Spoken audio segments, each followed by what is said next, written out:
aujourd'hui on se retrouve dans une nouvelle vidéo où je vais vous parler de mon année 2015 et de ce que j'attends de mon année 2016. Donc je vais pas vraiment m'attarder sur l'année 2015, je vais vous raconter un petit peu ce qui m'a marqué et quels sont les moments dont je me souviens le plus.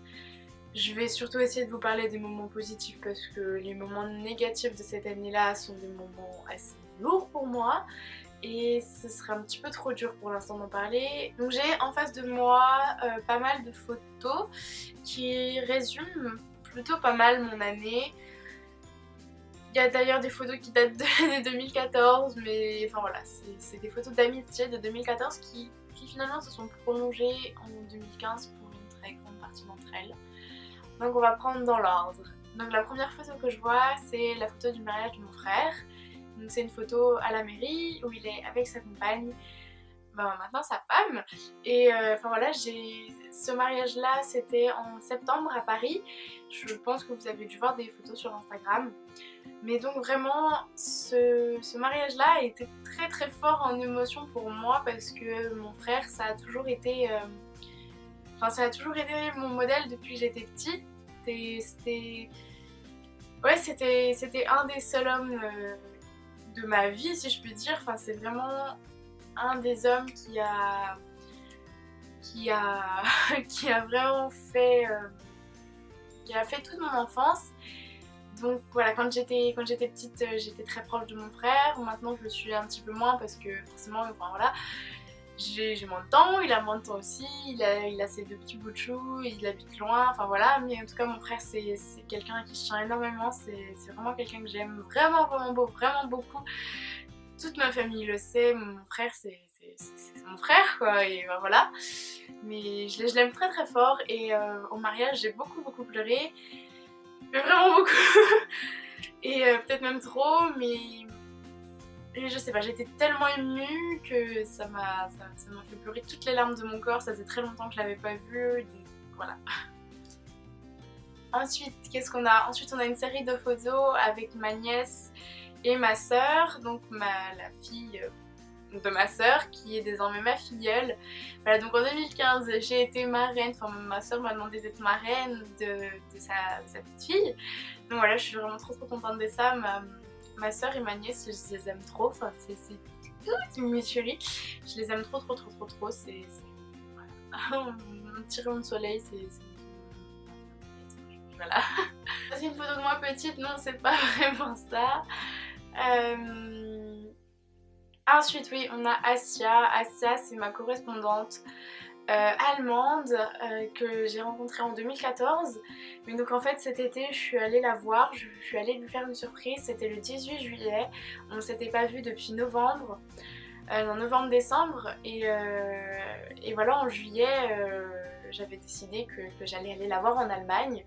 Donc ça faisait à peu près 2 mois que j'échangeais avec sa mère pour savoir s'il était d'accord, comment on pouvait s'organiser, etc. Et puis j'en ai parlé avec ma maman, elle m'a dit oui. Et puis finalement, nous voilà le 18 juillet 2015 en route pour l'Allemagne. 6h du matin, on a pris la voiture, on est allé là-bas et en fait je savais qu'elle finissait à 13h ce jour-là. Et donc j'ai retrouvé sa maman devant le lycée.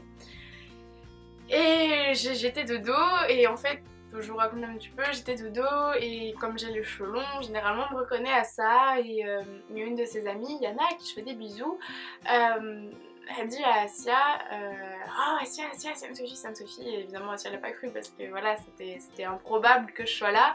Et puis finalement, bah oui, c'était moi. Et donc à ce moment-là, j'ai entendu et je me suis retournée et elle m'a vue et on s'est sauté dans les bras et c'était génial. Parce que Asia, c'est vraiment...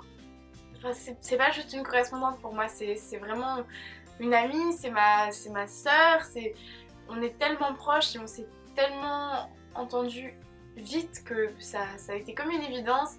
Je veux dire, en fait, quand on m'a annoncé que Asia allait être ma correspondante, j'ai vu sa photo et tout de suite, rien que sur sa photo, ça a été...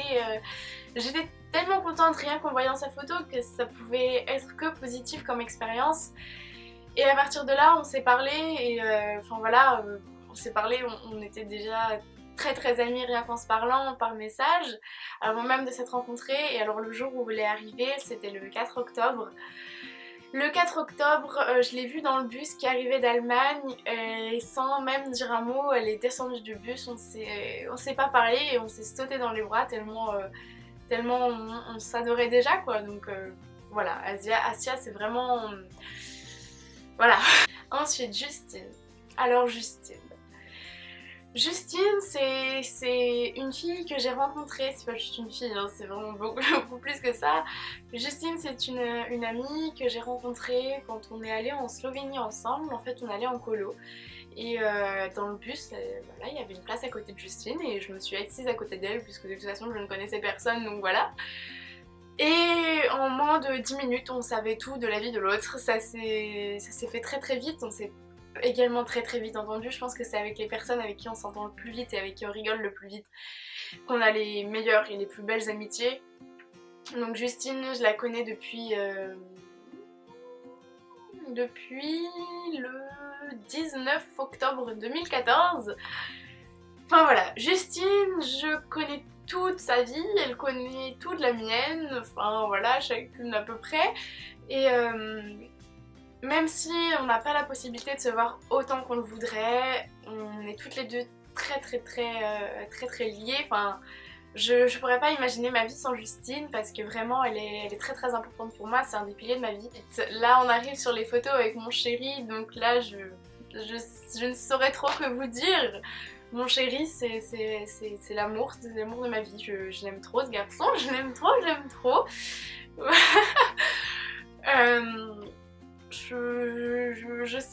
Je sais même pas comment décrire mon chéri, c'est vraiment mon petit bout de bonheur au quotidien. Il est toujours là pour moi, il est toujours gentil, voilà.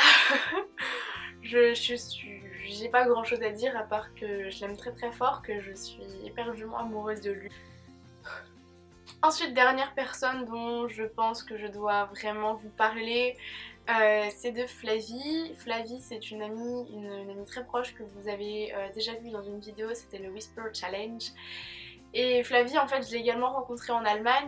Voilà, du coup, on s'entend très bien et on rigole beaucoup ensemble. Enfin, Flavie, c'est un peu comme Justine, quoi. J'ai pas plus à dire parce que c'est évident pour moi.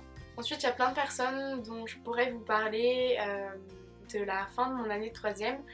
C'est des personnes qui se reconnaîtront avec certitude dans cette vidéo. Donc si vous passez par là, voilà, sachez que je vous aime très fort et que je suis vraiment ravie de vous avoir rencontré. Cette dernière année, j'ai pris conscience de pas mal de choses sur ma vie, sur mon caractère et sur comment je devais être avec les autres.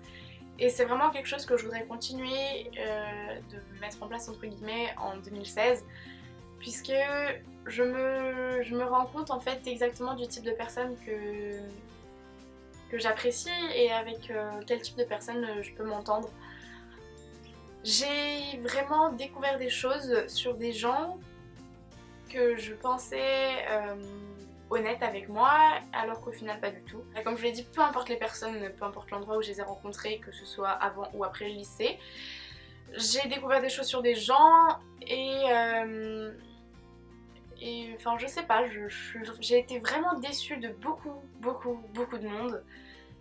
Donc au final, c'est quelque chose que je savais mais qu'au final je ne m'étais jamais vraiment prouvé à moi-même. C'est qu'il vaut mieux avoir peu d'amis et des amis en qui on croit vraiment, des amis qui sont vraiment proches et sur qui on peut compter, que d'en avoir plus et qu'au final ce soit pas vraiment des amis qui vous connaissent, qui... Après, il y a aussi une chose dont je suis plutôt contente de cette année, enfin surtout de cette fin d'année, c'est que j'ai pris mon courage à 2 mains pour reparler à des gens à qui je ne parlais plus, par crainte qu'ils n'aient plus envie de me parler tout simplement, ou qu'ils aient été influencés par d'anciennes amitiés à moi avec qui ça s'était pas forcément bien passé, enfin voilà. Et j'ai pris mon courage à 2 mains parce que ces personnes-là me manquaient et donc du coup je leur ai envoyé un message et au final tu te rends compte que ces personnes-là ressentent exactement la même chose que toi et il y a encore des gens à qui je ne parle plus et à qui je voudrais bien reparler, donc je vais essayer de le faire cette année. Il y a également une personne dont il fallait que je parle. J'ai pas voulu en parler en fait dans mon récapitulatif de l'année 2015 mais je voudrais en parler pour l'année 2016 parce que je voudrais vraiment que cette personne-là soit encore plus présente cette année. Et en fait je parle d'une amie que j'ai rencontrée il y a déjà un moment. On s'est rencontrés l'été de la fin de 6ème jusqu'à la 5ème et on s'est pris la tête pour des choses dont on a toutes les deux conscience. Voilà, on a toutes les deux des torts, on a toutes les deux des défauts et on s'est pris la tête comme ça et ça a duré très très longtemps.